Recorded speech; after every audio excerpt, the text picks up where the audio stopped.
الحمد لله الذي نور قلوب العارفين بنور معرفته وأثبت فؤاد أنبيائه وأوليائه بقصص الأنبياء والمرسلين وأكمل إيمان المسلمين والمؤمنين بولاية علي أمير المؤمنين عليه السلام.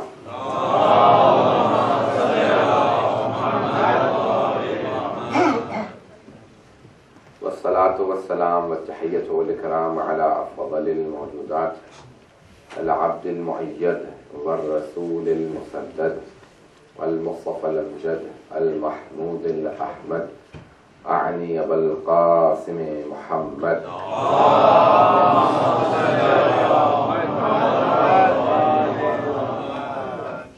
وعلى روحه ونفسه وسهره ووسيه سيد الأتقياء والأسفياء مولى الموالي إمام المتقين علي بن أبي طالب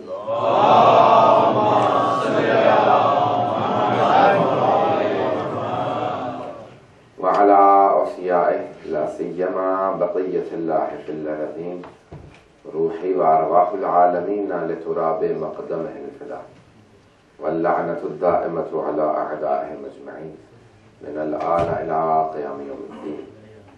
أما بعد فقد قال الله الحكيم في كتابه الكريم بسم الله الرحمن الرحيم إذا جاء نصر الله والفتح ورأيت الناس يدخلون في دين الله أفواجا فسبح بحمد ربك واستغفر إنه كان توابا.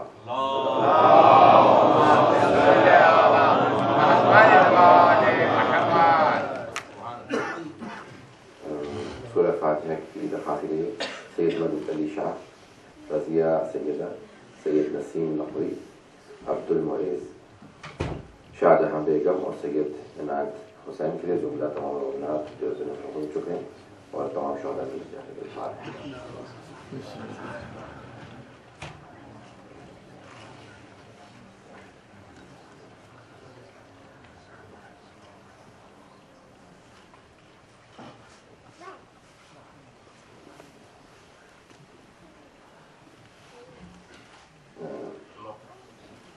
دعا صحت کی درخواست کے لیے، عابد اقبال نبی کے لیے اور جتنے بھی مومنین پریشان حال ہیں، خصوصاً زائرین جو اس وقت سفر زیارت کے لیے نکل چکے ہیں یا جانے والے ہیں، ان سب کی حفاظت کے لیے، اپنی پریشانی دوری کے لیے 5 متوجہ کے مہینے پڑھیں. بسم اللہ الرحمن الرحیم امن یجیب المضطر اذا دعاه ویکشف السوء أَمَّن يُجِيبُ الْمُضْطَرَّ إِذَا دَعَاهُ وَيَكْشِفُ السُّوءَ أَمَّن يُجِيبُ الْمُضْطَرَّ إِذَا دَعَاهُ وَيَكْشِفُ السُّوءَ أَمَّن يُجِيبُ الْمُضْطَرَّ إِذَا دَعَاهُ وَيَكْشِفُ السُّوءَ أَمَّن يُجِيبُ الْمُضْطَرَّ إِذَا دَعَاهُ وَيَكْشِفُ السُّوءَ. صلوات.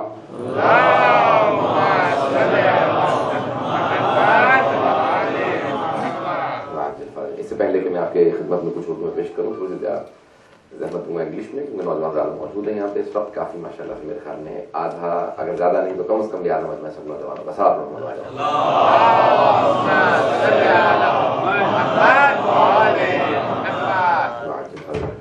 I've chosen this surah from Holy Quran, surah number 110 in the sequence of in the present sequence of the Holy Quran, as it is called the Tartib or the sequence of Holy Quran 110, surah number 110. The Quran towards the end has very short surahs, and I've already discussed this some time back, probably during the month of Ramadan sometime, I can't remember now. But the sequence, the present sequence of the Holy Quran, the Tartib, is given to the Holy Quran by the Holy Prophet himself, and not by any of the other khulafa. As many people have tried to prove that it was probably one of the 3 khulafa who probably compiled the Holy Quran, because of the contradiction in those narrations, that is it the first one or the second one or the third one who compiled it, this contradiction in itself proves that they did not compile it. The contradiction in itself, and إِذَا تَعَارَضَ تَسَاقَطَ, if anything contradicts, then it drops as a proof. It no longer stands as a proof.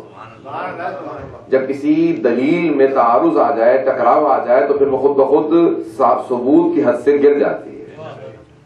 Now, it is the Holy Prophet ﷺ himself who compiled the Holy Quran, and he would always say whenever the verses came down that these are the verses from this surah, write them down. And the whole of the Holy Quran was compiled by the Holy Prophet himself, and he said that Fatihatul Kitab should be in the beginning because it is Fatihatul Kitab. It is the opening chapter. Just like the preface in the beginning of any book, you would write the preface, and this book is Allah's Kalam, Kalamullah, the speech of Allah. Therefore, Fatihatul Kitab, the opening chapter, will be in the beginning. It will give you the gist of the whole of the book, the summary of the whole of the book, that this is about Tawheed, about Nabuwwat, about Imamat, about Hidayat, and about Qayamat. And therefore everything is mentioned in Surah Fatiha, that this book contains about this world, the hereafter, and the creation of mankind. So everything is summarized there. Then the long chapters, and then the short chapters. Surah number 110, Surah Nasr, the victory. Allah subhanahu wa ta'ala, after Fatih Makkah, after the victory of the Muslims on Makkah, before Fatih Makkah and after Sulh Hudaybiyah, he revealed this surah according to Allama Tabatabai, Sahib al-Mizan, Allama Sayyid Muhammad Tabatabai. There are many other tafasir that we can refer to. Many of our Sunni brothers believe that this is the last surah that was revealed to the Holy Prophet, even after Surah Ma'idah, because Allah subhanahu wa ta'ala has promised that Islam will take over the whole world. إِذَا جَاءَ نَصْرُ اللَّهِ وَالْفَتْحِ. That when the help from Allah subhanahu wa ta'ala and the victory comes for all the Muslims. Obviously, إِذَا جَاءَ نَصْرُ اللَّهِ وَالْفَتْحِ. Allah subhanahu wa ta'ala has mentioned two words here, Nasr and Fath, help and victory. Both are promised to the Holy Prophet. Many of the ulama and scholars believe that this is one of the prophecies of the Holy Quran, that in the future, near future, you will see that the whole of Islam will be the strongest religion in this world. At the moment, we don't see it to be the strongest, but it is one of the religions that in itself has one of the highest followings. Because this is what it says, وَرَأَيْتَ النَّاسَ يَدْخُلُونَ فِي دِينِ اللَّهِ أَفْوَاجًا. And you will see that the people enter the religion in large numbers, in troops or in substantial, groups when they come into Islam. And this is what Allah subhanahu wa ta'ala says, فَصَبِّحْ بِحَمْدِ رَبِّكَ وَاسْتَغْفِرْ إِنَّهُ كَانَ تَوَّابًا. Inshallah, I will be talking about each one of these verses in the oncoming nights, but tonight I just want to talk about the first verse, which is Bismillah ar-Rahman ar-Rahim. According to the Shia faith, we believe that Bismillah ar-Rahman ar-Rahim is the first verse of every surah in the Holy Quran. It is a part of every surah, and it is an independent word in every surah, except for Surah Tawbah, Surah number 9. In that, it does not come because that surah starts with Bara'atun min Allahi. Allah subhanahu wa ta'ala starts that surah with saying that He has nothing to do with the kuffar, and there is a curse from Allah subhanahu wa ta'ala for the disbelievers and the mushrikeen. Therefore, that surah does not start with Bismillah ar-Rahman ar-Rahim, because it starts with Tabarra'a. Now, all of the surahs have Bismillah ar-Rahman ar-Rahim once in the beginning. Except for Surah Naml, it has Bismillah mentioned twice. So therefore, you will have 114 Bismillahs mentioned in the Holy Quran. Surah Naml has 2 Bismillahs. One in the beginning and one when Hudhud, the woodpecker, goes to Hazrat Bilqis from Hazrat Sulaiman and says that Innahu min Sulaimana, this letter is from Sulaiman, Innahu Bismillah ar-Rahman ar-Rahim, and it starts with Bismillah ar-Rahman ar-Rahim. So therefore Bismillah was given to the prophets before the Holy Prophet. Not the Holy Quran, but many ayat were given to the prophets even before the Holy Prophet. And this surah in itself and this ayat from Surah Naml is a proof that this ayat existed from before, because even Bilqis was given the letter from Hazrat Sulaiman that started with Bismillah ar-Rahman ar-Rahim. So this is a proof that it existed from before. Then nevertheless, I cannot go into the details of proving which of the other verses that existed from before, but most of the Quran was given to the Holy Prophet, and many surahs in fact cried, Ya Allah, we do not wish to be given to these mankind who are criminals, many of them. Looking at today's age, you can see that a lot of the people are criminals. You don't need to go very far, you can see within America some of the things that some of the recent incidents on your news channels you will inshallah come across. So, Ya Allah, we don't want to go to earth because there will be so many criminals who will have us, who will read us. Allah said, no one will have the tawfiq and the continuous persistence to read you, I will take it away from them. And some of those verses were Ayat al-Kursi. Except for someone who is a true mu'min, they cannot continuously recite Ayat al-Kursi. So if you want to find out if you're a true mu'min or not, try reciting Ayat al-Kursi after every namaz. If you miss 1 or 2 days, that means you still need to strengthen yourself. When you continuously do it all the time, that means that it is now proven that you're a true mu'min. So this is one of the proofs, when you want to know if you are a true mu'min, you're a very strong mu'min or not. There are many darajats of iman. One of them, for example, there is a hadith that says that no one will recite Ayat al-Kursi. وَلَا يُدَعُمَ عَلَيْهِ إِلَّا نَبِيٌّ أَوْ شَهِيدٌ أَوْ صِدِّيقٌ. Except for a prophet, or a siddiq, or a shaheed, or a very strong mu'min, someone or an abid, or a mu'min, very strong mu'min. So all of these ahadith prove that many of the verses we will not be able to keep. If you want to try, that's how you find out if you are a true mu'min or not. And that's what you practice to become a true mu'min. And there will be no gap between the person who recites Ayat al-Kursi after every namaz, between him and the paradise except for death. As soon as he dies, he will make it to the paradise. So there are many hadith in proving some of these ayat that we have. Now, Bismillah ar-Rahman ar-Rahim is the most repeated verse in the Holy Quran. And I just want to do tafsir of Bismillah ar-Rahman ar-Rahim, which has 5 words. In Arabic you call the word kalima. Yes, we also call kalima, la ilaha illallah Muhammadur Rasulullah, that is also kalima, but it can mean sometimes speech. And sometimes it means a word. In drama it means a word. Kalima means a word. And there are 3 types of words in Arabic. And I'll say them in English, and then I'll tell you the Arabic as well. Ism, fail and harf, noun, verb and particle, these are 3 words. In Bismillah ar-Rahman ar-Rahim, Allah has used 5 kalimat, 5 kalimas. There are 5 words used in Bismillah ar-Rahman ar-Rahim. 1 is a particle and 4 are nouns. In Usul al-Fiqh we have a whole argument that there are only 2 types of meanings.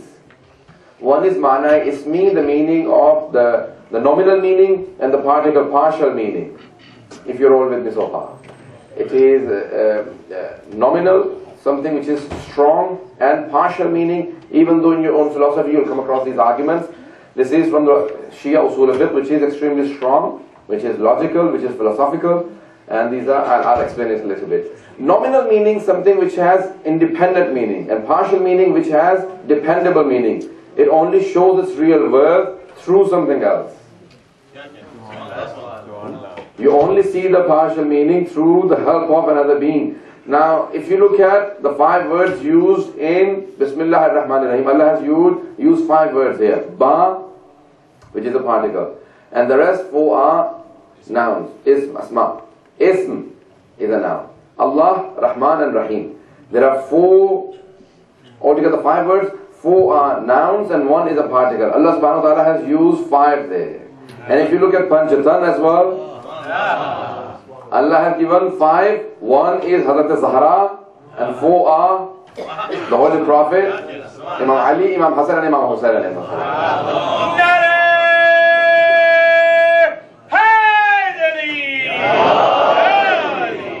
Now because these 4 are men, you will see their worth through them, but you will need to understand Hazrat Zahra through the Ahlul Bayt.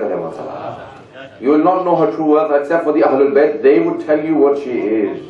And then when you ask the Ahlul Bayt alayhi salam, the 6th Imam alayhi salam says, Nahnu hujjatullahi ala al-khalq. You all know us. You all know the 12 Imams, the Imam alayhi salam says. You all know us. We are the proofs of Allah over people. وَجَدَّتُنَا Fatima hujjatun alayna. And our grandmother Fatima is a hujjat of Allah upon her. We are a proof on people, and Hazrat Zahra is a proof on the Imams alayhi salam. So this is Hazrat Zahra. So now Bismillah ar-Rahman ar-Rahim. Let's see now. There are 9 meanings mentioned for the word ba in Arabic grammar and Arabic literature. There are 9 meanings altogether. I do not wish to make it a grammatical lesson. Just taking help to inshallah do tafsir of Bismillah ar-Rahman ar-Rahim. So there are 9 meanings altogether that people have used for the ba.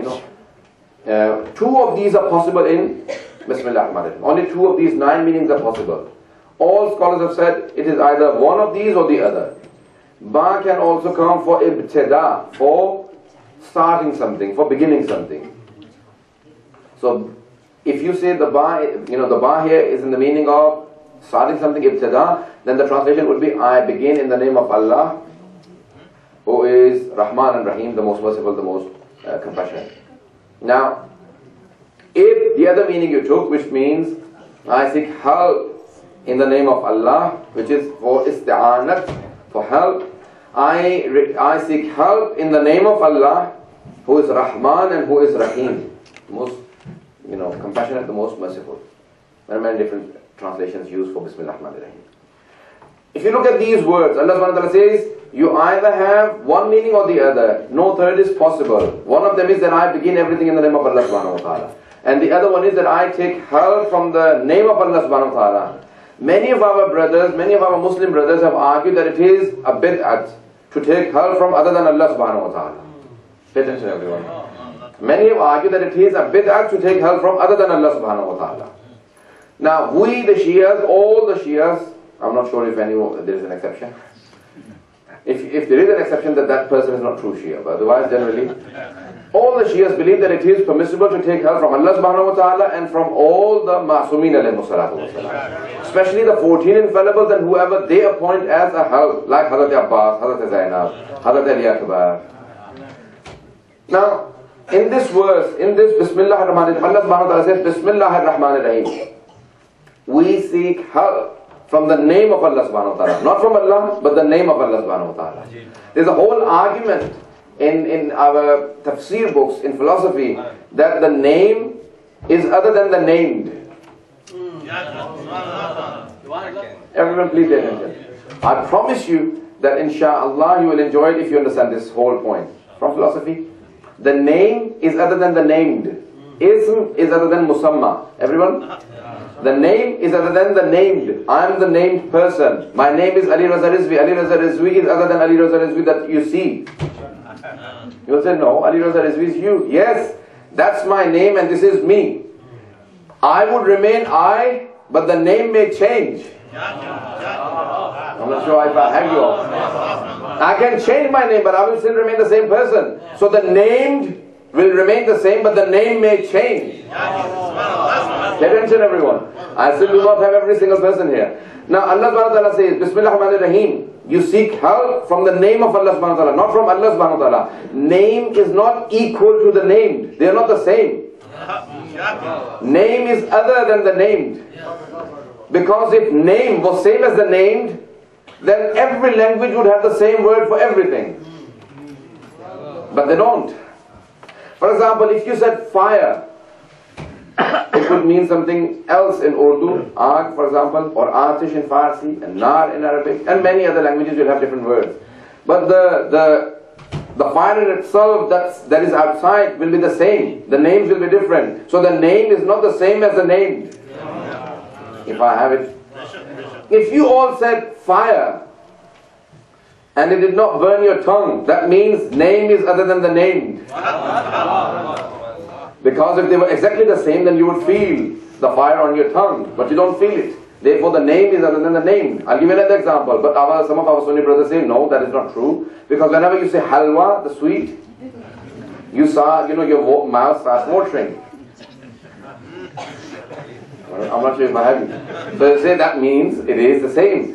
Well, we say that your mouth starts watering. The halwa doesn't come to your mouth. It is the water that is appearing in your mouth, not the halwa in itself. If the halwa had appeared in your mouth, that would mean that the name is same as the named. If I have you all now. Is everyone with me? Did everyone get it? Do I need to give you more examples? Okay. So inshallah, always remember, name is not the same as the named. The name may change, but the named will always remain the same. Allah subhanahu wa ta'ala, His Dhat, His essence, His existence is one thing. His names may be many. He has many, many names. But His being, He is named. His being is other than the names. Everyone, just pay attention to this point. So the names are other than Allah subhanahu wa ta'ala. All the people who argue, it is not permissible to take help from other than Allah subhanahu wa ta'ala. Allah started the Holy Quran by saying, Bismillah ar-Rahman ar-Rahim. Take help from the name of Allah subhanahu wa ta'ala, not from Allah subhanahu wa ta'ala. It did not say, oh Allah, I take help from you. He said, we take the help from your name. When the fifth Imam was asked, Mawla, what are the names of Allah subhanahu wa ta'ala? Mal asma? He said, Nahnu asma'illah al-husna.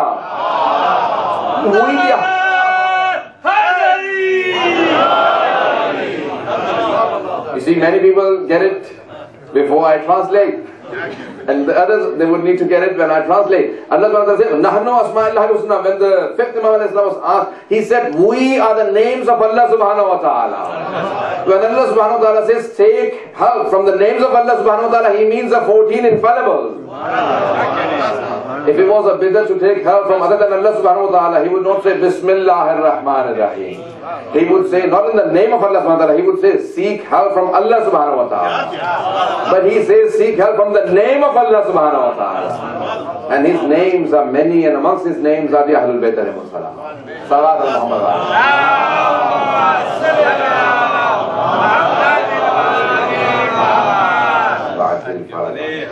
So he says that in the name of Allah, the Beneficent, the Merciful, you seek help in the name of Allah, who is the Lord of the universe, who is Wahid. If you look at Surah Ikhlas, there are so many. Who is Wahid, who is one, that has no parts, who is beyond the reach of every mind. What is in your imagination is the creation of your own imagination. And He is not in your imagination, because what is in your imagination is limited. And Allah subhanahu wa ta'ala is unlimited. He is beyond your reach. What you understand is not Allah subhanahu wa ta'ala, because what you understand is that you cannot understand Him. This is what we understand, that we do not understand Him. Allah subhanahu wa ta'ala is beyond our reach. What we say is that He is Allah. He has named Himself. And He says, call me according to my names and whatever I tell you. Do not give me a description by yourself. Subhanallah amma yasifun. He is above the description of what the people say. Subhanallah amma yasifun. Exalted is He. Glory be to Him who is above the description of mankind. Subhanallah amma yasifun. Verse description. He says He is above the description of mankind. No one can describe Him. Oh Allah, no one can. He says that there are some people who can describe Him.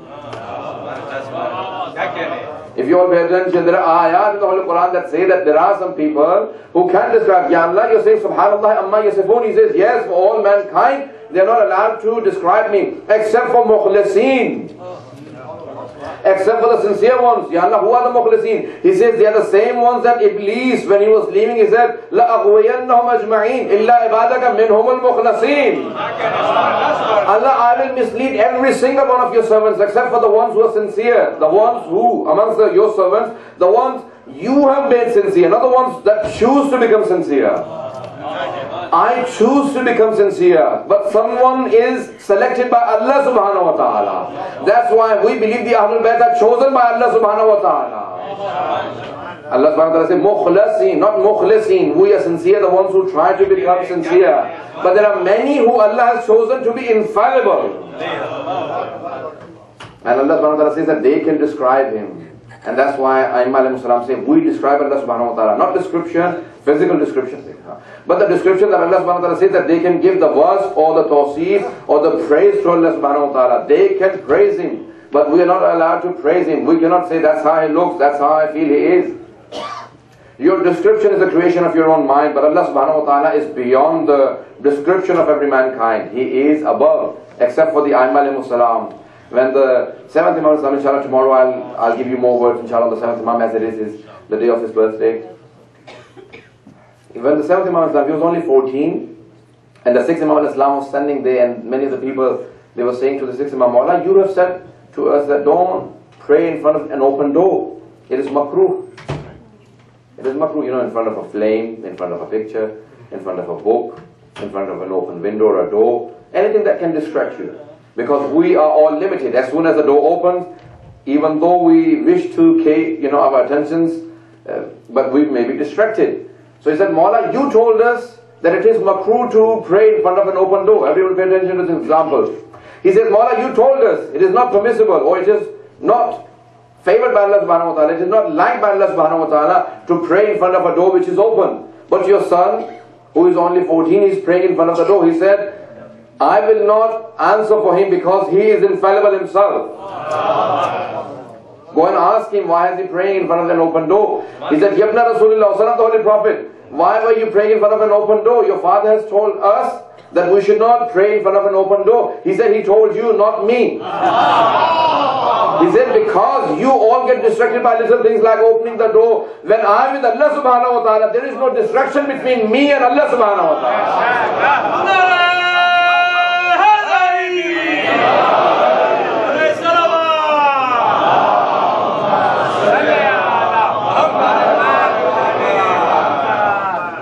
There is no distraction. These are for you. My prayers are different. I can do the prayer the way I feel is correct. This is the seventh Imam alayhi salatu wasalam. The Aimma alayhi salam do not have distractions like me and you.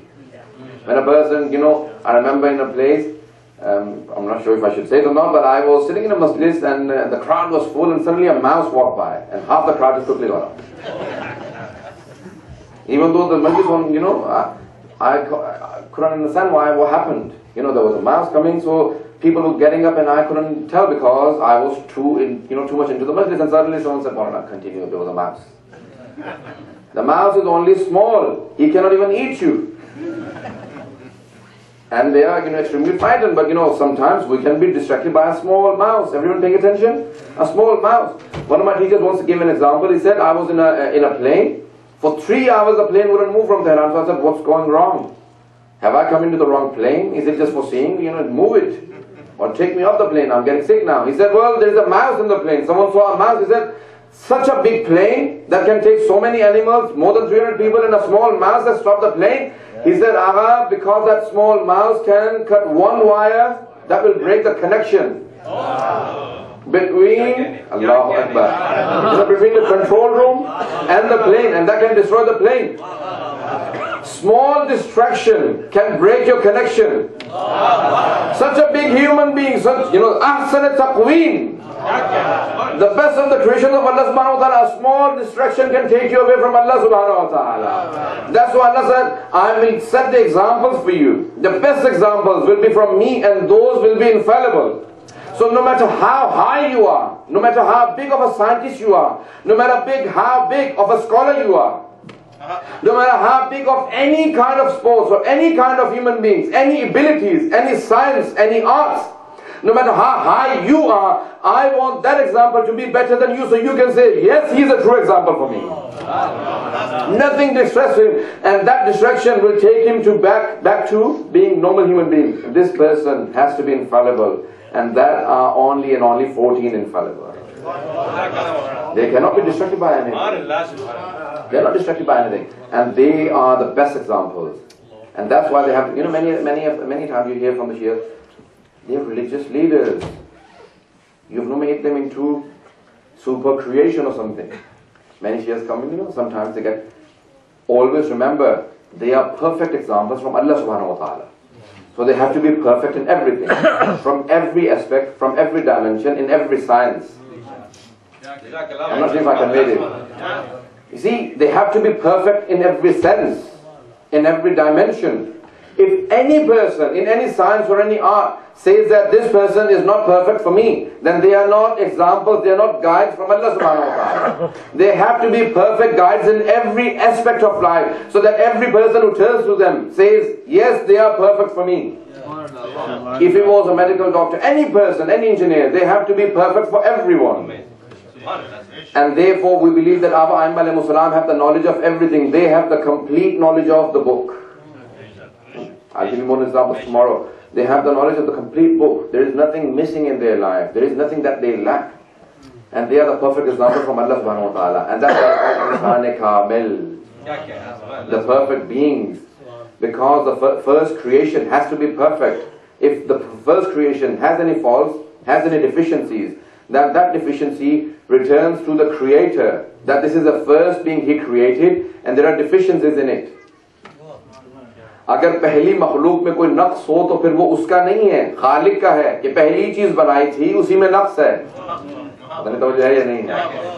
دیکھو the first being, پہلی مخلوق کے اندر کوئی نقص نہیں ہونا چاہیے کیونکہ وہ صادر اول ہے. فلسفے کی روح سے بات کر رہا ہوں. صادر اول میں کوئی نقص نہیں ہونا چاہیے، پہلی مخلوق میں کوئی نقص نہیں ہونا چاہیے. اگر اس میں کوئی نقص ہو تو کہا جائے گا یہ خالق کا ہے، اس کا نہیں ہے. بنانے والے نے پہلی چیز بنائی ہے، وہی ناقص بنائی ہے. اس میں کوئی نقص نہیں ہونا چاہیے. اس لیے پیغمبر فرماتے ہیں اول ما خلق اللہ نوری, اللہ نے سب سے پہلے ہمارا نور بنایا ہے, میرا نور بنایا ہے. وہ ایک اگر دیکھو تو حقیقت محمدی ایک ہے, اور دیکھو تو 14 صحابیوں سے 14 بھی نظر آئیں گے. اگر 14 میں نقص ہو تو ان کا نہیں ہے, بنانے والے کا ہے. بنانے والے میں کوئی نقص نہیں ہے, اس لیے 14 میں نقص نہیں ہو سکتا. یہ سب سے پہلی مخلوق ہے. اگر بات واضح ہوئی ہو. اب دیکھیں گے بسم اللہ الرحمن الرحیم. Should I continue a few minutes in English or then I salam alaikum?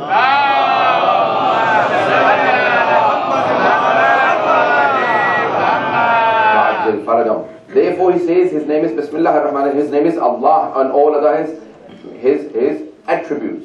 I've said this yesterday, but I do not wish to repeat that majlis that I read in someone's house about Tawheed, because there are many faces that I see that were present in that. I would like to go one step ahead, but inshallah I will say it in such a way that inshallah the ones who were not present, even they will benefit, and the ones who were present, inshallah they will have the next stage to that majlis that I recited yesterday. Allah subhanahu wa ta'ala names himself Allah, and that is complete name in the sense that it describes the essence of Allah subhanahu wa ta'ala and describes all the attributes of Allah subhanahu wa ta'ala. Sifatuhu aynu dhatihi, all of his attributes are a part of his essence. This is the major difference between us and our Sunni brothers and other Muslims. They believe his attributes are other than him. How? They believe that, for example, he is Alim, he is all-knowing, he is all-powerful. These are all separate. Because how can he be merciful and a reckoner or someone who punishes? We believe that no, do not think of him to be like human forms and human beings. If I'm smiling, then I cannot be angry. If I'm angry, then I cannot be happy. These are human beings who are limited in their description. Imam Sadiq was asked,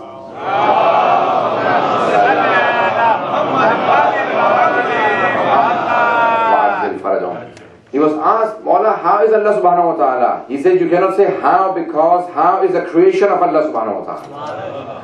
کیفیت نہیں پوچھ سکتے اللہ کی, اللہ نے کیفیت کو بنایا ہے, وہ کیفیت سے بالا تر ہے. اس نے بنایا نا کیفیت کو, تو وہ کیسے ہو سکتا ہے کیف؟ تو کیف تو بعد میں اللہ پہلے سے تھا.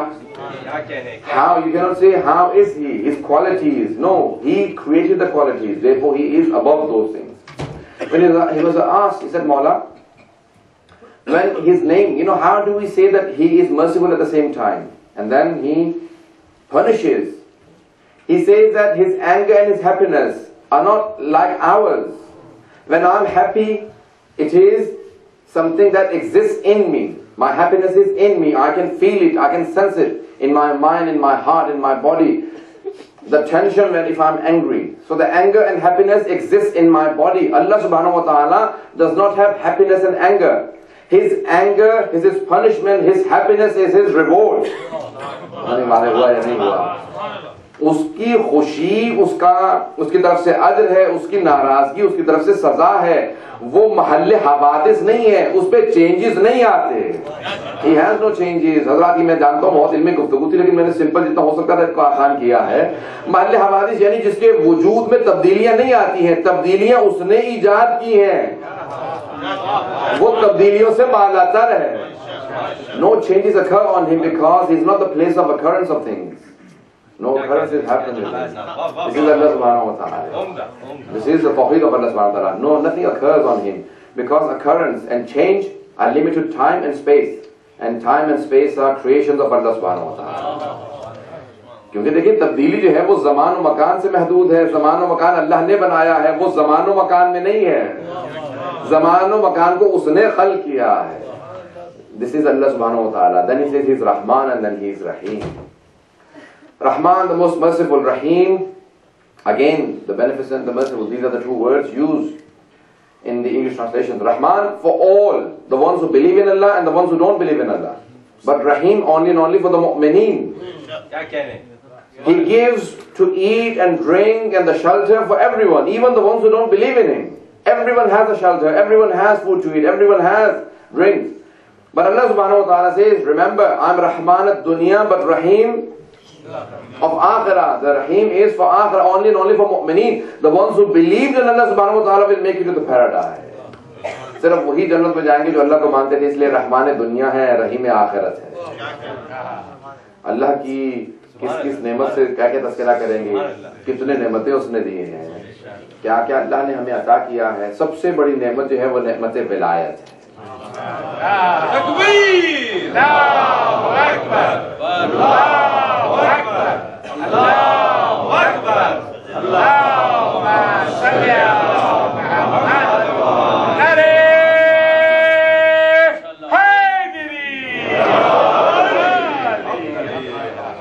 He's given us so many bounties, so many blessings.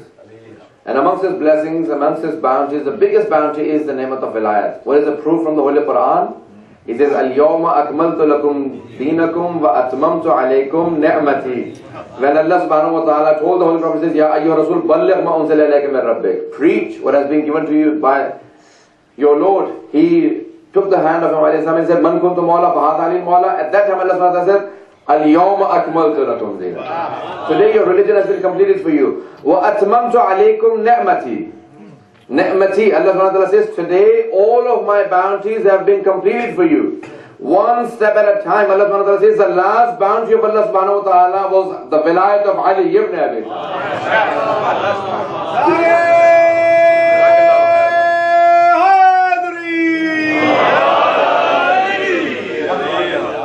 میں پیش کرتا ہوں آپ کے سامنے یہ دین ہے جس کے لیے اللہ نے سورہ اذا جاء نصر اللہ کے اندر وعدہ کیا ہے کہ اسی کو نصرت بھی ملنے والی ہے, اسی کو فتح ملنے والی ہے. پورے دنیا کے اندر دین کا غلبہ ہوگا. دین کا غلبہ کیسے ہوگا کہ آج تک دین کا غلبہ نہیں ہو سکا, اور وہ بھی جن لوگوں کے دین کا غلبہ ہوتا نظر آ رہا ہے ان کے دین کا غلبہ اللہ نے وعدہ نہیں کیا ہے. جس قسم کے لوگ آ رہے ہیں مسلط ہوتے چلے جا رہے ہیں, کوئی سعودیوں میں, کوئی یہودیوں میں, کوئی پہنچ رہے نہیں پہنچ رہے, تو کہاں کہاں پہ لوگ مسلط ہو رہے ہیں. اس دین کا وعدہ نہیں کیا ہے, دین اہل بیت کا وعدہ کیا کہ جو ہر جگہ پہ غلبہ پا لے گا. تو پروردگارا ابھی تک تو نظر نہیں آ رہا اہل بیت کے دین کا ہر جگہ پہ غلبہ ہو جائے. کہ ہر وہ آیت جس کی ابھی تفسیر نظر نہیں آ رہی اس کی علامت یہ ہے کہ کوئی 12واں آنے والا ہے. ہر وہ آیت جس کی تفسیر آپ کے سامنے نہیں ہے, پتہ نہیں بات واضح ہے یا نہیں ہے, یہ ہر وہ آیت جس کی تفسیر واضح نہیں ہو سکی ہے, ہر وہ آیت, لوگ پوچھتے ہیں کہ کون سی آیت دلیل ہے 12ویں امام کے وجود پہ, کہ ہر وہ آیت جس کی تفسیر سامنے نظر نہیں آ رہی وہ 12ویں امام کے وجود پہ دلیل ہے.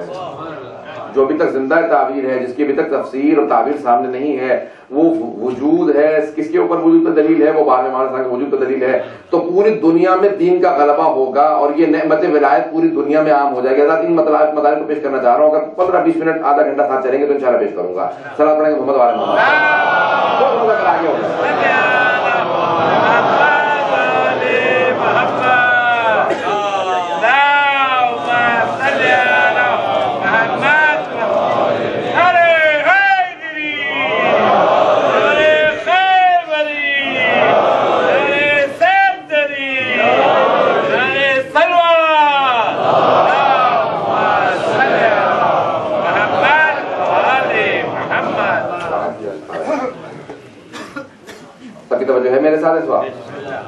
دین کا پوری دنیا پہ غلبہ ہوگا. جب تک دین کا غلبہ نہ ہو جائے تب تک دین الہی مکمل نہیں ہوا ہے. ہر جگہ پہ یہ کہا جائے گا کہ ہاں اللہ کا دین ہر جگہ غالب ہے. اور اس سورہ کے اندر اللہ نے وعدہ کیا, اواخر سوروں میں سے ہے, جس کے اندر اللہ کہہ رہا ہے میرے حبیب پوری کائنات کے اندر آنے والے دنوں میں چند ایک نوجوانوں نے سوالات کیے, اس لیے میں نے سورہ کا انتخاب کیا ہے کہ اس کے اندر آخر میں آیا ہے کہ فسبح بحمد ربک واستغفر انہ کا, یعنی استغفار کیجئے. تو کیا آیا معاذ اللہ جو بہت سے آج بچوں سے سوال کیے جا رہے ہیں, میں انشاءاللہ کل نہیں سیٹرڈے کے میٹنگ میں تفصیلی پیش کروں گا کہ آیا ممکن ہے معاذ اللہ پیغمبر اگر استغفار کریں تو گناہ معاذ اللہ ممکن ہے یا کیوں پر استغفار کی ہے, اس کا میں انشاءاللہ جواب پیش کروں گا قرآن سے. اور انشاءاللہ تعالیٰ جو 3 سورے جس کو بہت سے لوگ ہمارے دلیل بنا لیتے ہیں کہ نہیں ان کے اندر معاذ اللہ استغفر اللہ ربی واتوب الیہ, اللہ کے حبیب پہ اللہ نے اعتراض کیا ہے, تو آئمہ کی زبانی ان آیات کی تفسیر پیش کروں گا کہ ہمارے آئمہ نے کیا کہا ہے. اس لیے ہم کہتے ہیں کہ اللہ کی کتاب کافی نہیں ہے بغیر اہل بیت کے. جب تک اہل بیت ساتھ میں نہ ہو, حسبنا کتاب اللہ کا نعرہ ہمارا نعرہ نہیں ہے. یہ جس کا نعرہ تھا سب سے پہلے وہی رو رہا تھا, سب سے پہلے خود طرح اہل بیت وہی آیا, اس نے کہا کہ میں نے کہہ تو دیا تھا کہ ہمیں اللہ کی کتاب کا حسبنا کتاب اللہ, جس نے کہا تھا نا جب پیغمبر اسلام نے کہا کہ میں قرآن اور اہل بیت چھوڑ کے جا رہا ہوں, ایک آدمی نے کہا حسبنا کتاب اللہ, ہمیں اللہ کی کتاب کافی ہے.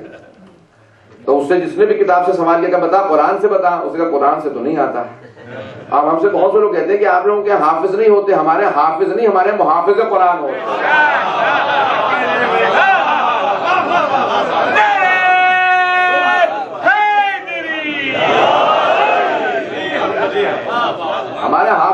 قرآن نہیں ہوتے, ہمارے یہاں محافظ قرآن ہوتے ہیں. اور خدا نہ کرے کہ کہیں ایسا ہو کہ کہیں پہ امت کو تو پورا کا پورا قرآن حفظ ہو, پہنچ رہے ہیں, امت کو تو پورا قرآن حفظ ہو اور جن کی پیروی کر رہے ہیں ان کو کچھ نہ حفظ ہو. یہاں تک کہ کسی نے کوشش کی 3 سال تک ایک سورہ حفظ کرنے کی کوشش کرتے رہے, سورہ بقرہ 3 سال پورا زور مار دیا. آخر میں کسی نے مظاہر کہہ دیا کہ پیغمبر نے کچھ کہہ دیا کہ آپ کا کافی چانسز ہیں آگے بڑھنے کے, پہنچ جائے گا, کہ آپ جو ہے یہ بن جائیں گے, آپ کو یہ ہوتا مل جائے گا. انہوں نے فوراً بند کیا وہ جو چند انہوں نے وہ ایک سورہ لکھ رکھا تھا. انہوں نے کہا آج سے تیرے اور میرے درمیان میں حجاب ہے, جس مقصد سے تجھے یاد کرنا تھا وہ کام ہو گیا, میری خلافت کا اعلان ہو گیا. وہ جو آنے والا تھا اس نے کہا میں تو مذاق کر رہا تھا. اس نے کہا بدبخت انسان, تو نے قرآن بھی چھڑوا دیا اور وہ بھی نہیں ملا. آپ نے توجہ کیا ذرا؟ تو بغیر اہل بیت کے قرآن نصیب نہیں ہو سکتا. یہ قرآن اگر نصیب ہوگا تو اہل بیت علیہ السلام سے نصیب ہوگا. ہمارے حافظ نہیں, ہمارے محافظ قرآن ہیں. میں اگر اسی کی وضاحت کرنا چاہ رہا ہوں, قرآن کہہ رہا ہے کہ یہ پورا کا پورا قرآن ہدایت کی کتاب ہے. یہ پوری کی پوری کتاب کتاب ہدایت ہے, اور کتاب ہدایت کی اس کے لیے ہادی کی ضرورت ہوتی ہے. جب تک ہادی نہ ہو, دیکھیں ایک ٹیکسٹ بک ہے نا, اس کے لیے کوئی پڑھانے والا ہونا چاہیے. اگر سارے خود بخود پڑھ کے ڈاکٹر بن جاتے ہوتے پھر کوئی یونیورسٹی نہ جاتا, اور جو خود ہی کتاب پڑھ لیتے اسے نیم حکیم کہا جاتا ہے. ہو رہی ہے نیم حکیم ہے, اس نے خود ہی کتاب پڑھ لی ہے. وہ کہہ رہے دیکھو میں نے کتاب میڈیکل کتاب پڑھ لی ہے, آج سے میں تمہیں بتا دیا کروں گا, دوا یہ کھا لیا کرو آج سے. تو ایسے آدمی سے کوئی علاج کرانا پسند نہیں کرتا, وہ خود ہی پڑھا ہوا ہے, اس کے پاس کوئی سرٹیفکیٹ نہیں ہے. خدا نہ خاصا کوئی پتہ نہیں کس چیز کا علاج کرتے کرتے کیا کھلا دے. کبھی ایسا ہوتا ہے کہ آپ کسی ایسے کے پاس جاتے ہیں کہ جس کے پاس کوئی کوالیفیکیشن نہیں ہے, سرٹیفکیٹ نہیں ہے, کہ اس کے پاس چلے چلتے ہیں, یہ جو دوا دے گا کہ دیکھیں کیا بات ہے کہ ہاتھ میں درد ہے, کہ میں آپریشن کر دوں. کبھی آپ نے کوئی عقل مند آدمی سے دیکھا کہ کہے ہاں ایسے سے آپریشن کرا جس نے خود بخود گھر میں کتاب پڑھ لی ہو. کوئی ایسے سے نہ آپریشن کراتا ہے, ایسے سے دوا لیتا ہے کہ جس کو کچھ معلوم نہیں ہے. لوگ تراش اسی کو کرتے ہیں کہ جس کے پاس سرٹیفکیٹ ہو, کوئی سند ہو, کوئی نص ہو, کتاب میں لکھا ہو تو اسی سے رجوع کرنا. کوئی ایسا حکیم ہو جس کا کلام نہج البلاغہ ہو.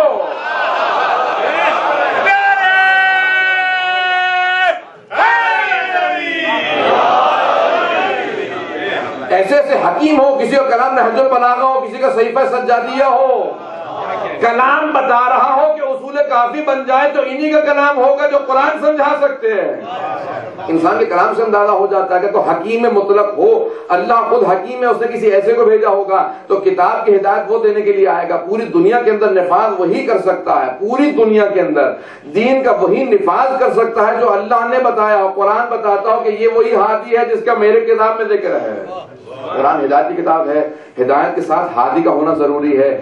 کچھ نہ کچھ کتاب کی بھی علامات دیکھتے چلے جائیے گا, ہادی میں نظر آنا شروع ہو جائیں گی. جیسی کتاب ہے ویسا ہادی ہونا چاہیے, کیونکہ یہ قرآن صامت ہے, وہ قرآن ناطق ہے. یہ کتاب تدوین ہے, وہ کتاب تشریح ہے. پتہ نہیں واضح ہو رہی ہے یا نہیں ہے. ایک کتاب تدوین ہے, مدون کتاب ہے, لکھی ہوئی ہے, اور ایک پریکٹیکل کتاب ہے. اگر آپ نے قرآن کو لکھا ہوا دیکھنا ہو تو کتاب کو دیکھ لیں, عملی شکل میں دیکھنا ہو تو 14 کو دیکھ لیں.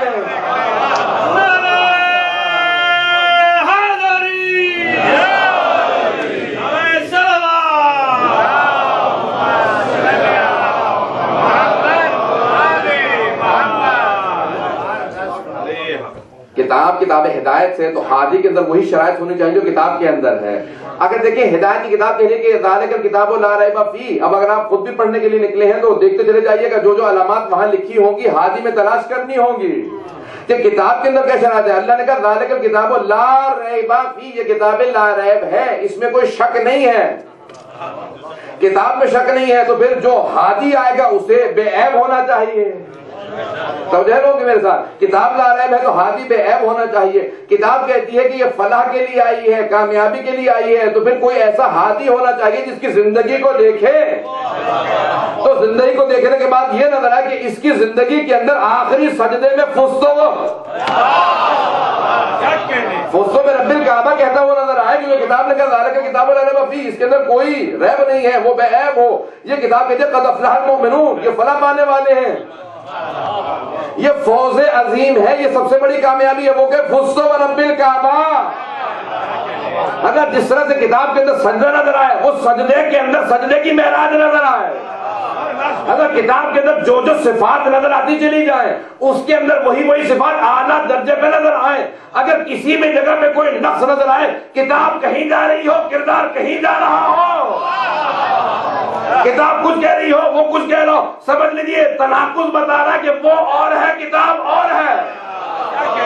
اور اگر کتاب خود سے گواہی دے کہ دیکھو جو مجھ میں صفات پائی جاتی ہیں وہ اس میں صفات پائی جاتی ہیں، اور وہ کہتا ہے جو مجھ میں صفات پائی جاتی ہیں وہ قرآن میں صفات پائی جاتی ہیں، جہاں جہاں جو جو صفات دیکھتے چلے جائیے گا، اگر دونوں میں مساوی ہوں، دونوں ساتھ ساتھ چل رہے ہوں. اسی لیے رسول خدا نے کیسے کہا تھا، اللہ سارے مجمع کے اندر رسول خدا نے یہ والی 2 انگلیاں اشارہ کر کے نہیں کہا تھا جو کیسے سننے کو سمجھ میں نہیں آئے گا، جو دیکھ رہے ہیں انہیں سمجھ میں آئے گا. رسول خدا نے کہا تھا کہ سبابتین، 2 سبابہ، اس کو کہتے ہیں سبابہ کی انگلی عربی میں کہتے ہیں، یہ ہے وسطیٰ. سبابہ اور وسطیٰ، بعض اگر دونوں انگلیوں کو ڈسکرائب کرنا ہونا تو کہتے ہیں سبابتین. اگر 2 انگلیوں سے اشارہ کریں تو کہا، بہت سے لوگ کہتے ہیں رسول خدا نے سبابتین، 2 سبابہ کی انگلیاں دکھا کے کہا انہما کہاتین کہ دونوں ایسے ساتھ ساتھ رہیں گی. توجہ سارے مجمع کی کہ ایسے ساتھ ساتھ رہیں گی. لیکن ہمارے امام نے فرمایا کہ نہیں، لا کہاتین، کہاتین نہیں، یہ والی دونوں انگلیاں نہیں دکھائی تھی بلکہ دونوں سبابہ دکھا کے بتائی تھی. کوئی چھوٹی بڑی نہیں ہوگی، دونوں کا کردار ایک جیسا.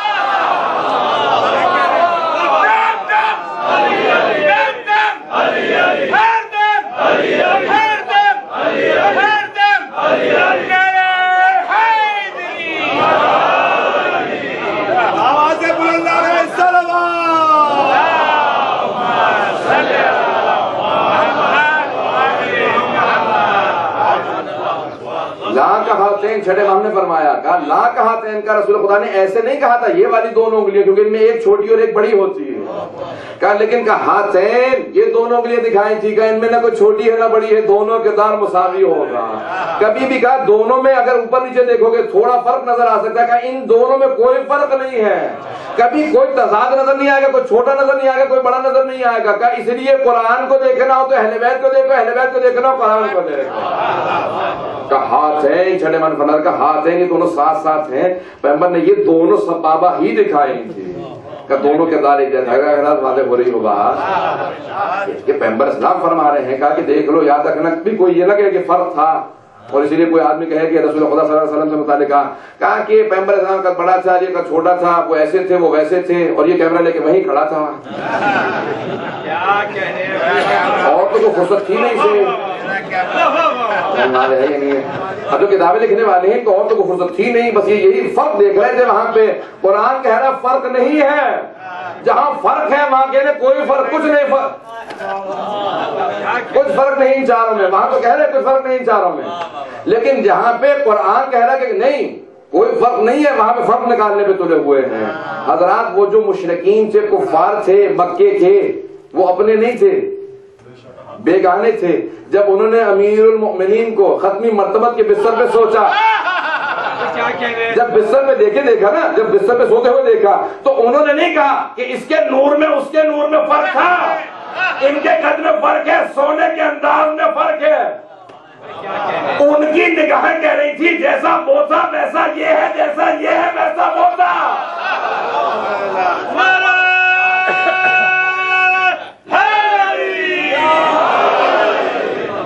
دونوں میں فرق نہیں ہے. تو اس لیے جب کفار دیکھ رہے ہیں کہ اس لیے منصف مزاج کا دیکھنا ضروری ہوتا ہے، عادل مزاج کا دیکھنا ضروری ہوتا ہے. اس لیے پیغمبر نے ڈسکرائب کی، جب ڈسکرپشن دی تو جناب جابر پوچھنے والے سے کہا یا رسول اللہ بتائیے 12ویں امام کیسے ہوں گے؟ کہا کہ اس کا نام میرا نام ہوگا، اس کی صفات میری صفات ہوں گی، اس کی کنیت میری کنیت ہوگی، اس کی آنکھیں میری آنکھیں ہوں گی، اس کا قد میرا قد ہوگا. بس کہا جابر یہ سمجھ لو کہ اسے دیکھ لو تو مجھے دیکھ لو، مجھے دیکھ لو تو اسے دیکھ لو. کہ پیغمبر سمجھا رہے ہیں کردار کو، اخلاق کو، کہ اس کا ہاتھ میرے ہاتھ جیسا ہوگا، عدالت میری عدالت جیسی ہوگی، انصاف میرے انصاف جیسا ہوگا. اسی لیے بالکل وہی جناب امیر سے متعلق کہا تھا، وہی 12ویں سے متعلق کہا کہ اس لیے ہمارے پہلے سے لے کے 12 تک کسی میں کوئی فرق نہیں ہوگا. جہاں فرق نظر آئے سمجھ لو وہ اور ہیں، جہاں فرق نظر نہ آئے وہ سمجھ لو ہمارے. یہ جملہ جب کہہ دیا تھا کہ نا یدی و ید علی بن ابی طالب فی عدالت سوا، میرا اور علی کا ہاتھ قضاوت میں عدالت میں ایک جیسا ہے. عدالت و قضاوت میں ایک جیسا ہے، جیسا میں فیصلہ لیتا ہوں ویسا امیر المومنین. تو جناب سلمان کے کہا یا رسول خدا کچھ عطا کیجیے، تو آپ نے کھجوریں اٹھائے دے دی. فوراً وہاں سے باہر نکلے گنی 7 تھی، امیر المومنین کے پاس آئے، کہا کہ یا علی کچھ عطا کیجئے، مولا نے کچھ اٹھایا فوراً ہاتھ میں دے دیا، تو وہ گننے لگے، کہا سلمان اگر رسول خدا نے 7 سے زیادہ دی ہوتی میں بھی 7 سے زیادہ دیتا۔ ان کا گننا تھا، امیر المومنین نے بتا دیا، کہا کہ پیغمبر نے 7 دی تھی اسی لیے، تو انہوں نے نہیں سنا پیغمبر اسلام نے کہا کہ میرا اور علی کا ہاتھ عدالت میں ایک جیسا ہے، عدالت کے اندر ایک سا ہاتھ ہے، کہ جب پیغمبر اسلام نے 7 دی تھی تو اس لیے میں بھی 7 ہی عطا کروں گا۔ کہا کہ سلمان 7 سے زیادہ نہیں، تو حضرت یہ ہے بغیر دیکھے جو چلے اور جو کرے وہ ویسا ہی نظر آئے جیسا پیغمبر اسلام۔ اسی لیے کہا کہ پیغمبر اسلام کو اگر ہٹا دیا جائے اور کسی کو ان کی جگہ پہ لایا جائے تو ہمارے 12 اماموں کا بالکل بے نہیں وہی کردار ہوگا۔ حضرت یہاں تک تو کیا، میں ایک جملہ پیش کروں گا کہ یہاں تک ایک ام المومنین کہتی ہیں کہ جب بھی جناب سیدہ آتی تھی نا تو ساری کی ساری بیویاں کہتی تھی کہ محسوس ہوتا ہے جیسے رسول خدا آ رہے ہیں، محسوس یہ ہوتا ہے جیسے کہ سب سے زیادہ پیغمبر کی چلنے سے جو شباہت رکھتی تھی کیا وہ جناب ختم مرتبت کی اپنی بیٹی تھی، کہا انہی کی طرح سے چلنا، گفتگو کرنا، ویسے ہی کھانے کے لیے ہاتھ ویسے ہی اسی طرح سے بڑھاتی تھی، جب کھانا سمیٹتی تھی اسی طرح سے، کہا نگاہیں ویسی ہی دیکھتی تھی، کہا اسی طرح سے جس طرح سے پیغمبر اسلام چلا کرتے تھے نگاہیں جیسی چلا کرتی تھی، کہا سب سے زیادہ اگر شباہت تھی تو خود جناب ختم مرتبت کی بیٹی زہرا کے اندر تھی۔ یہ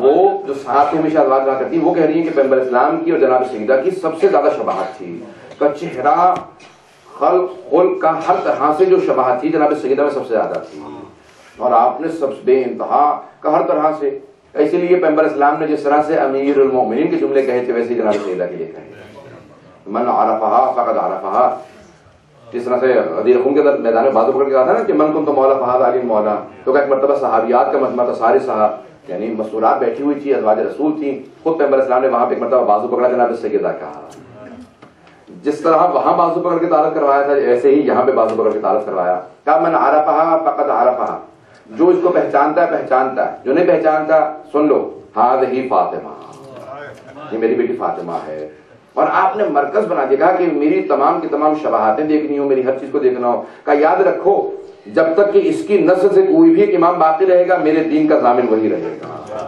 کال مہدی میں بولتے فاطمہ، میرا بیٹا جو آخری میرا وسیع آگا مہدی وہ فاطمہ کی ذریت سے ہوگا۔ لوگوں نے بہت سی حدیث کو توڑ مروڑ کے اور طرف پلٹایا بھی ہے کہ اگر کوئی نبی ہوتا،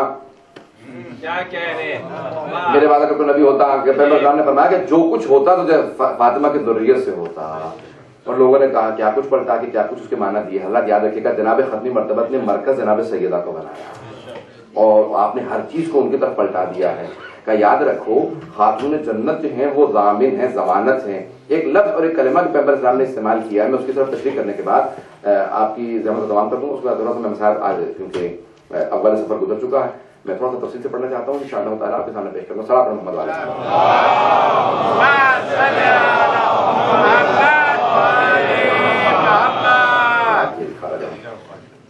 پیغمبر اسلام نے بے انتہا الفاظ استعمال کیے ہیں، بی بی کے القاب کی، جس طرح سے پیغمبر اسلام کے اللہ کے 99 نام ہیں، رسول خدا کے 99 نام ہیں، بہت سے لوگوں نے بی بی کے 99 القاب لکھے، 99 القاب لکھے۔ اور اس طرح سے امیر المومنین کے اور ائمہ علیہ السلام کے جو میرا سب سے پسندیدہ، البتہ اپنی اپنی پسند ہے، یہ نہیں کہ معصومین سے اقوال سے میں نے لیا، سب سے پسندیدہ جو میرا لقب ہے نا بی بی کا وہ ہے ام ابیہا۔ ام ابیہا یہ سب سے زیادہ جو میرا پسندیدہ بی بی کا لقب ہے ام ابیہا کا، یہ اپنے بابا کی ماں ہے ام ابیہا، اور ان کے بے انتہا لوگوں نے معنی لکھی ہیں، لیکن مجھے صرف ایک معنی کی طرف ترجمہ کی اشارہ کرنا ہے اور آگے بڑھا دوں گا آپ کو۔ جناب ختم عرض کا ام ابیہا یہ اپنے بابا کی ماں ہے، لفظ ام کی عربی زبان میں 7-8 معنی لکھے گئے ہیں، اس سے بھی زیادہ لکھے ہیں بہت سے علماء نے کہ ام کے کیا کیا معنی ہیں۔ مکان کی جو بنیادیں ہوتی ہیں اس کو بھی ام کہا جاتا ہے، درخت کی جڑ کو بھی ام کہا جاتا ہے، جس معنی میں بھی لیجئے گا نا پیغمبر اسلام کہہ رہے ہیں تو اس معنی میں ام کہہ رہے ہیں۔ جناب سیدہ کو کہا میری ماں ہے، میری جڑ کا نام فاطمہ ہے، میری اس عمارت کی بنیادوں کا نام فاطمہ ہے۔ پھر عربی زبان میں وہ جو ڈوری لٹکا دیتے ہیں، دیوار چنی جاتی ہے ان کے ساتھ ساتھ چلتی رہتی ہے تاکہ دیوار کبھی بھی ٹیڑھی نہ ہو، تو اس کو بھی اس دھاگے کو بھی ام کہا جاتا ہے، کہ جب تک کہ اسلام کی عمارت سیدہ کے ساتھ ساتھ چلتی رہے تو سمجھ لو سیدھی چلتی رہے گی، جہاں سے سیدہ کو چھوڑ دیا سمجھ لو ٹیڑھی ہو گئی۔ اگر بات واضح ہوئی تو جب تک اسلام کی دیوار ہر چیز سامنے چلتی رہے گی۔ حضرات کیا ہے آپ کے سامنے میں اسی ادارے اسی آپ کی آستانہ زہرا کے اندر 100 سے زیادہ مدارس پیش کر چکا ہوں۔ میں اس سے زیادہ اپنا ریکارڈ دیکھ رہا تھا، 100 سے زیادہ مدارس ہو گئے ہیں صرف اس نیو جرسی میں نہیں، نیو جرسی کے اندر تو اس سے بھی زیادہ جو گھروں کی ہیں اور دوسرے آپ کے جو امام بارگاہ ہیں اس کے ملا کے 150 شاید 200 کے قریب بہرحال مدارس پڑھ چکا ہوں۔ صرف اور صرف آستانے ہی کے اندر اس ممبر پہ میں آپ کے سامنے 100 سے زیادہ مدارس پیش کر چکا ہوں۔ تو بہرحال ہم نے کچھ شروع کیا کہ کچھ نہ کچھ ایک میٹر آپ کے سامنے، اور کچھ مدارس اگر ٹکرا بھی جائیں تو کیا ہے کہ 100 مدارس ہو چکی ہیں۔ اب پچھلے چند سال سے میں نے ریکارڈ رکھنا بند کر دیا۔ پہلے میں ریکارڈ رکھتا تھا کہ میں نے کون کون سے موضوع کہاں میں پڑھ رہا ہوں۔ اب جب کثرت کار ہوتا ہے، میری ایک سال میں بعض اوقات 200-300 مدارس ہوتی ہیں اور اتنی ٹریولنگ ہوتی ہے کہ پھر اب میرے پاس ریکارڈ رکھنا بہت مشکل ہو جاتا ہے کہ کون سا مضمون کہاں پڑھا تھا، کون سی کس آیت پہ پڑھا، کہاں پہ پیش کر چکا ہوں۔ کوشش کرتا رہتا ہوں کہ ہر موضوع پہ نئے مدارس دیکھتا رہوں، اور اہل بیت علیہ السلام کے ہاں علم کی کمی تو ہے نہیں، ان کے غلاموں کے پاس علم کی کمی نہیں ہے۔ تو ہمارا جو سلسلہ ہے وہ اتصال بقر ہے، متصل بقر ہے، متصل بسمندر ہیں۔ ہم علیہ السلام کے اوپر پہنچ رہے ہیں، اور جب فقہ صلاح کو سمجھتے ہیں وہ انشاءاللہ پہنچ چکے ہوں گے۔ تو کہا جاتا ہے کہ جو کسی ایسے کر سے، کسی ایسے خالص پانی سے کہاں سے متصل ہو، تو ایک تو اس کی چند صفات ہوتی ہیں کہ پہلی چیز ہے کہ وہ نجس نہیں ہوتا، وہ پانی نجس نہیں ہوا کرتا۔ اب بہت سے لوگ پہنچ جائیں گے، جو لطف لیں گے وہ فقہ جو صاحب کا پڑھ چکے ہیں ان شاء اللہ زیادہ لطف آئے گا۔ تو پہلی چیز یہ ہے کہ متصل بقر ہونے سے سمندر سے جڑی ہوئی چیز ہوتی ہے نا، اس کے اندر آپ جو ہے جو مرضی نجاست ڈال دیں وہ نجس نہیں ہوتی، وہ پاک ہی رہتا ہے۔ تو انشاءاللہ تعالی پہلی یہ صفت ہوتی ہے۔ دوسرے یہ کہ وہ صرف پاک ہی نہیں ہوتا، دیکھیں پانی کی بھی صفات ہے نا، ایک طاہر ہے دوسرا مطہر ہے۔ وہ طاہر بھی ہوتا مطہر بھی ہوتا۔ طاہر وہ چیز ہے جو خود پاک ہو، جیسے دودھ خود پاک ہے، پاک نہیں کر سکتا، لیکن پانی کی صفت یہ ہے کہ وہ خود بھی پاک ہے، اور جو متصل بقر ہوتا ہے نا وہ ہر جگہ جہاں جہاں جاتا رہتا ہے سب کو پاک کرتا ہے۔ تو کوشش کیجیے متصل بقر رہیں، سمندر سے وابستہ رہیں، اہل بیت سے وابستہ رہیں، نجف سے وابستہ رہیں، امیر المؤمنین سے وابستہ رہیں۔ جہاں جہاں یہ آپ جاتے رہیں گے ساتھ میں اپنے پانی لے جاتے رہیں گے، یہ چراغ ولایت اہل بیت جلاتے رہیں۔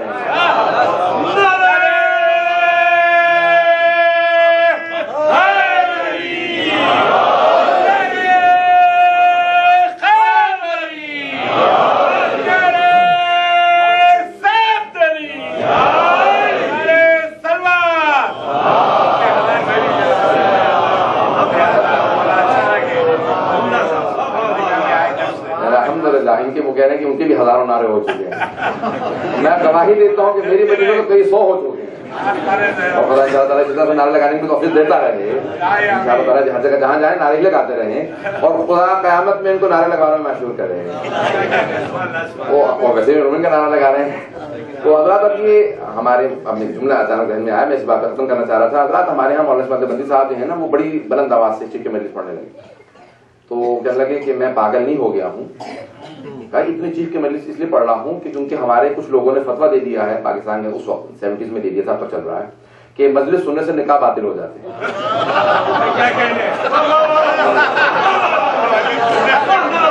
انہوں نے کہا اگر مجلس سننے سے نکاح باطل ہوتے ہیں تو جتنے ہو سکتے ہیں میں باطل کر دوں۔ اگر کسی کا اگر مجلس سے معاذ اللہ نکاح باطل ہو رہا تو کہا جہاں تک آواز آ رہی ہے جتنے ہو سکتا ہے نکاح توڑتا جاؤں میں۔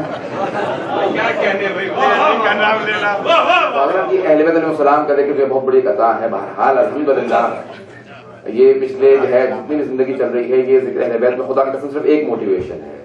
آپ لوگ جانتے ہیں کہ میں حلال کے بعد بھی اٹھا اور الحمدللہ ہر 3-4 دن کے اوپر یہاں 4 مجالس ہیں، 3 مجالس مسلسل ایک پورے سال سفر چلتا رہتا ہے، اور خصوصاً 2.25 مہینے میں بے انتہا ٹریولنگ پہ رہتی ہے، اور مومنین کے اتنے تقاضے ہوتے ہیں، صرف ایک موٹیویشن ہے کہ ذکر سید الشہداء، اور ایک ہی فیصلے کے اندر کشش ہے جناب سید الشہداء کے ذکر میں جو بوڑھے بوڑھے افراد کو جوان بنا دیتا ہے، جو کسی سعید کو جو 94 برس کے 94 کی ایج کے جناب سعید اپنے کمر پہ پٹکا باندھ کے کمر کو سیدھا کر لیتے ہیں۔ وہ کہ سید الشہداء میں بوڑھا نہیں ہوں، اپنے بھووں کو باندھ دیا تھا، سید الشہداء مولا میں آپ کا قربان ہونے کے لیے آیا، مجھے محروم نہ رکھیے گا۔ آپ نے فرمایا کہ سید آپ بہت بوڑھے ہو چکے ہیں، آپ جنگ نہیں کر سکیں گے، ٹانگیں لرز رہی تھی، پاؤں کانپ رہے تھے، اور ان کی آواز بھی تھرتھراتی تھی، بہت بوڑھے تھے، بہت ضعیف العمر تھے، ہاتھ میں عصا تھا، انہوں نے ایک مرتبہ دونوں ہاتھ کمر پہ رکھے سیدھے کھڑے ہو گئے، کہا نہیں مولا میں بوڑھا نہیں ہوں، میں آپ کو قربان ہونے کے لیے آیا ہوں۔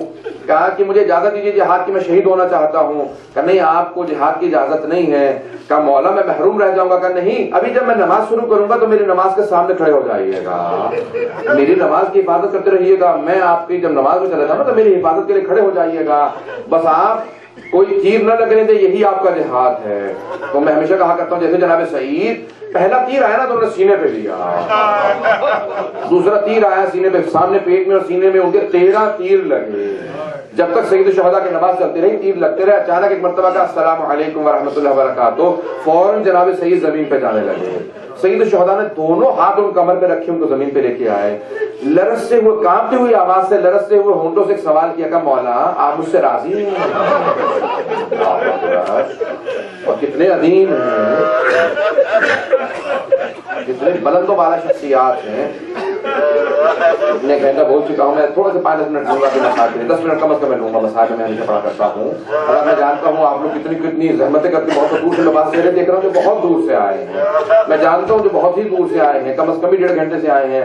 بس یہ جملے پیش کروں گا، جناب سعید جیسا بوڑھا آدمی قربانی پیش کرنے کے بعد ہے کہ مولا آپ راضی ہیں؟ مولا آپ راضی ہیں؟ میں نے قربانی پیش کر دی ہے، آئیے پلیز ود می، مولا آپ راضی ہیں؟ میرے مولا نے جملہ کہا کہ سعید میں راضی ہوں، سعید میری ماں زہرا راضی ہے، سعید میرے بابا علی مرتضیٰ راضی ہے، سعید میرے نانا رسول خدا راضی ہے، سعید میرا خدا راضی ہے، سعید سچ راضی ہوں۔ اللہ اکبر، جناب سعید اتنا مقام آپ کا بلند ہے، جناب سعید الشہداء کتنے الفاظ استعمال کر رہے ہیں آپ کے لیے کہ جناب سعید ہیں، جناب حبیب ہیں، جناب مسلم نے اوسجا ہیں۔ قربانیاں پیش کرنے کے بعد یہ پوچھ رہے ہیں مولا آپ راضی ہیں؟ بس بھئی ہم جتنی بھی کوشش کر لیں نا، ہمیشہ یہ کوشش کرتے رہیں کہ سید الشہداء راضی رہیں، کیونکہ سید الشہداء اگر راضی ہیں تو سب راضی ہیں، ہر امام راضی ہے، ہر نبی راضی ہے، خدا کی ذات راضی ہے، اگر وہ رد کرتے تو کوئی راضی نہیں ہے۔ جو میں نے جملہ کہا تھا پہلے کہ ایک موٹیویشن ہے، بس ایک ہی انسان کو چیز ضرورت دیتی ہے کہ انسان چلتا رہے، یہ جب تک زندگی ہے ہم خدمت کرتے رہے، مجلسوں میں اسی طرح سے لوگ آتے رہے، ان جوانوں کی جوانیاں سلامت رہے، ان سب کے پروردگار ان بیویوں کے پردوں کی حفاظت فرما۔ نہ جانے کیسا کتنا جذبہ ہے، آج پاکستان کے اندر چند بم مقامے پھٹے، لوگ کہنے لگے دیکھو اب شیعوں کے جلوس میں آبادی نہیں ہوگی، لیکن دیکھا گیا اس دفعہ تو لوگ عورتوں اور بچوں کے ساتھ جلوسوں میں آ رہے ہیں۔ انہوں نے کہا تم یہ ایک بم دھماکہ کرنے سے روک لو گے ہمیں؟ اس دفعہ عراق کے اندر کربلا کے اندر وارننگ دی گئی ہے کہ وہاں پہ کتابوں کے اندر بم آ رہے ہیں، باقاعدہ دیکھا جا رہا ہے، وہاں پہ فگرز بتا رہے ہیں کہ اتنا کبھی رش نہیں ہوا جتنا اس سال ہوگا۔ کیوں کیا بات ہے، یہ شیعوں کے اندر کیا چیز ہے؟ ایک بوڑھے سے آدمی سے پوچھا گیا کہاں چل کے جا رہے ہیں؟ آپ کے قدم تو چل نہیں رہے، 80 برس سے زیادہ ہے، کا سامنے حرم نظر آ رہا ہے حسین ابن علی کا، بس دیکھتا جاتا ہوں ہمت بڑھتی چلی جاتی ہے، میری ہمت اور زیادہ بڑھ جاتی ہے، چلتا ہوا آ رہا ہوں، کہاں سے آ رہے ہیں؟ کہا مجھے 1 ہفتہ ہو چکا ہے، رات کو رک جاتا ہوں، دن میں چلنے لگتا ہوں، میں بصرہ سے چلا ہوں۔ کہا کیوں آ رہے ہیں؟ کہا اسی حسین کے جد نے کہا تھا جو چل کے آئے گا ہر قدم پہ حج عمرے کا ثواب ملے گا، بس حسین تیری پہ لاکھوں لوگ پڑھوا اجرکم اللہ اجرکم اللہ۔ آج میں نے کہا شام سے متعلق میں مسائل پیش کرنا چاہ رہا تھا آپ کو، ورود شام ہے، وہ بیویاں چل رہی ہیں جو کربلا سے چلی ہیں کوفہ گئی ہیں، کوفہ سے چلی شام جا رہی ہیں، دمشق جا رہی ہیں۔ میں نے بائی روڈ سفر کیا ہے، چل کے نہیں بس میں۔ حضرات بس کا سفر اتنا مشکل تھا، میں ہر لہجے پہ ہر گھنٹے بعد سوچتا تھا بیوی ابھی کیسے راستہ آئی ہوں، اے بیوی آپ کو تو چلنے کی عادت نہیں تھی، اے جناب زینب کبریٰ آپ کے قدموں پہ ہماری جان قربان، بیوی آپ کو تو چلنے کی عادت نہیں تھی، کس طرح قربانیاں دے کے چلی ہیں؟ پھر کہا گیا کہ بہت ہی طولانی راستے سے لے کے گئے تھے، کہاں سے چلے؟ دمشق سے گئے، کہا کہ نہیں کسی بھی شیعہ نشین علاقے سے نہ جانا، مسلمانوں کے علاقے سے نہ جانا، بیوی چلتے ہوئے گئی ہیں، پہلے نارتھ گئی، وہاں سے پھر دوبارہ دمشق آئی ہیں، حلب کے راستے سے آئی ہیں۔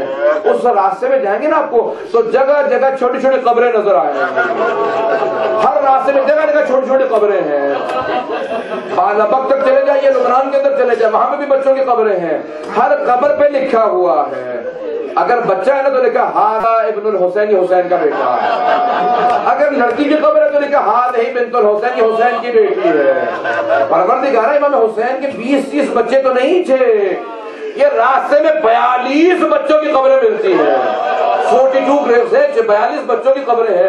پروردگار یہ کتنی؟ کہا نہیں، مورخین نے لکھا، کہا میں حسین کے بچے نہیں ہیں، کہا اتنے بچے کیسے ہو سکتے ہیں؟ کہا عاتقہ ہے، حمیدہ، کتنے بچوں کے نام ہیں؟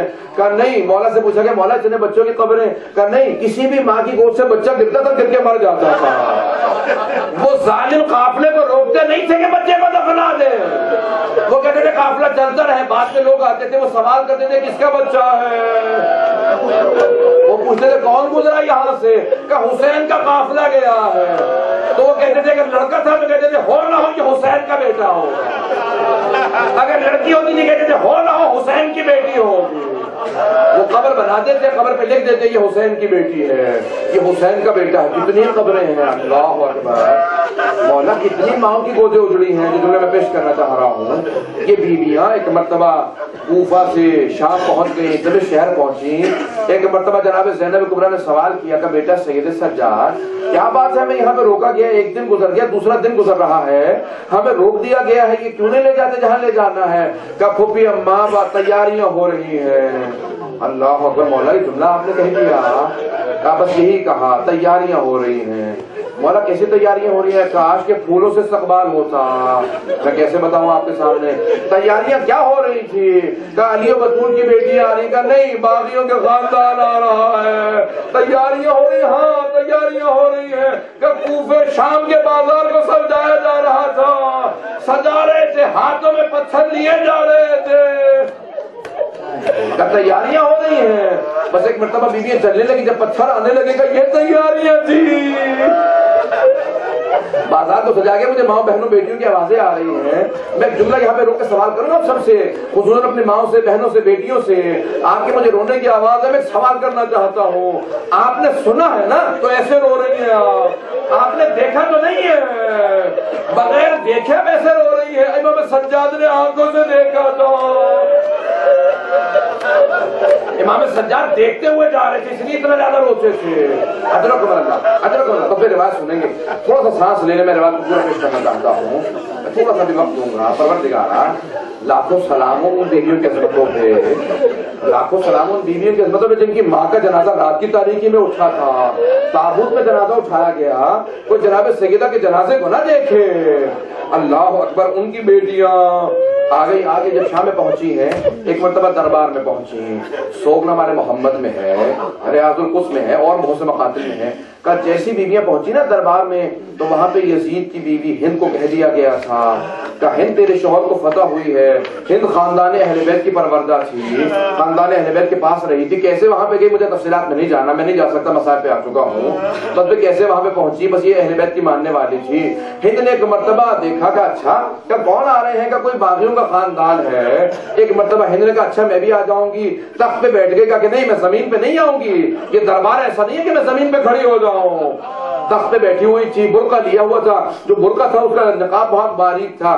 دور سے جناب زینب نے دیکھا، فوراً جناب ام کلثوم سے کہا بہن پہچانا وہ سامنے کون ہے؟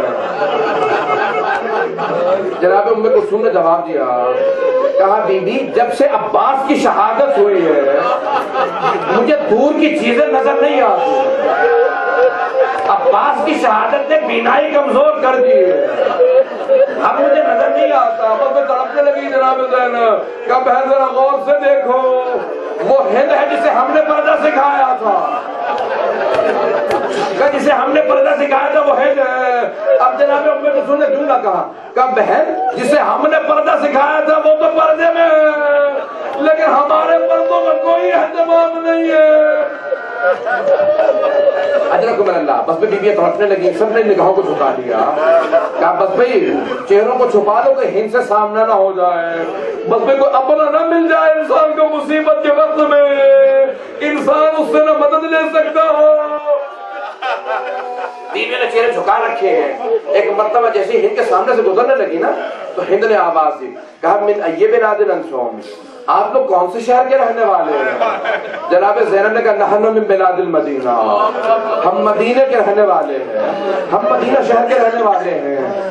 منبر کے قسم ہے کہتا ہوں، الفاظ تعریف کے جیسی ہند نے الفاظ سنا نا مدینہ شہر کے رہنے والے ہیں، فوراً تخت سے اتر کے زمین پہ آ گئے۔ جیسے زمین پہ اب جناب زینب نے سوال کیا کہ آپ تخت سے کیوں اتر گئی ہیں؟ پھر کبھی بھی مدینے والوں کے احترام میں۔